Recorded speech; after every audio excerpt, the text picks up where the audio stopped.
আল্লাহর নবী হযরত মুসা আলাইহিস সালাতু ওয়াস সালাম একদিন ইবলিস শয়তানের সঙ্গে দেখা।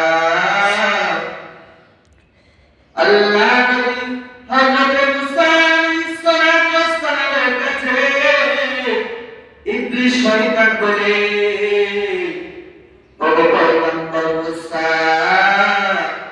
আমি তওবা করতে চাই, আল্লাহ রব্বুল আলামিন কি আমাকে ক্ষমা করবে, আমার তওবা কবুল করবে।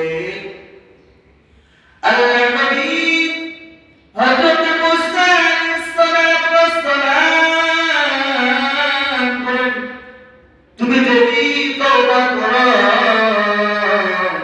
আল্লাহ পাক রব্বুল আলামিন কবুল করবেন। আমি আল্লাহ পাক রব্বুল আলামিনের কাছে দয়া করব তোমার কথা। তারপরে পয়গম্বর হযরত মুসা আলাইহিস সালাতু ওয়াস সালাম আল্লাহ পাক রব্বুল আলামিনের কাছে বলেন, ও রব্বুল আলামিন আল্লাহ, ইবলিস শয়তানে তওবা করতে চাই, আপনি কি তাকে মাফ করবেন, আপনি কি তার তওবা কবুল করবেন। আল্লাহ রব্বুল আলামিন বলেন, মুসা, ইবলিস শয়তান তওবা করবে না, সে আমার কাছে ক্ষমা চাইবে না। আল্লাহ নবী মুসা সে তো তওবা করবে।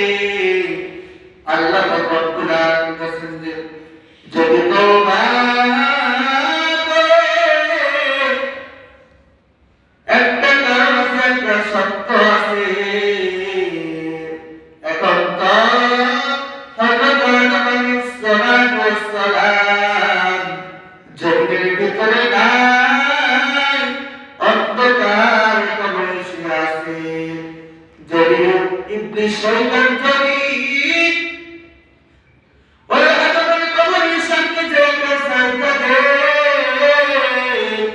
তাহলে আমি আল্লাহ তাকে মাফ করে দিব। তখন এই কথা শুনিয়া হযরত মুসা আলাইহিস সালাতু ওয়াস সালাম আসিয়া বললেন, আসার পর আবার ইবলিস শয়তানের সঙ্গে দেখা হয়ে গেল। তারপরে ইবলিস শয়তানের কাছে, ও পয়গম্বর মুসা, আল্লাহ পাক রব্বুল আলামিন কি বলেছেন। তখন হযরত মুসা আলাইহিস সালাতু ওয়াস সালাম বলেছেন, হে ইবলিস, আল্লাহ পাক রব্বুল আলামিন তোমার তওবা কবুল করবে, তবে একটা শর্ত আছে। কি শর্ত? হযরত মুসা আলাইহিস সালাতু ওয়াস সালাম বলেছেন, এখন তো হযরত আদম আলাইহিস সালাতু ওয়াস সালাম দুনিয়াতে বেঁচে নাই, অন্ধকার কবরে শুয়ে আছে। এখন যদি তুমি আদমের কবরের সামনে গিয়ে তুমি যদি সাজদা দাও, তবে আল্লাহ পাক রব্বুল আলামিন তোমার তওবা কবুল করবেন। এই কথা শুনিয়া ইবলিস শয়তান রাগ হয়ে গেল। রাগ হয়ে বলল, মুসা, তোমার যে কথা,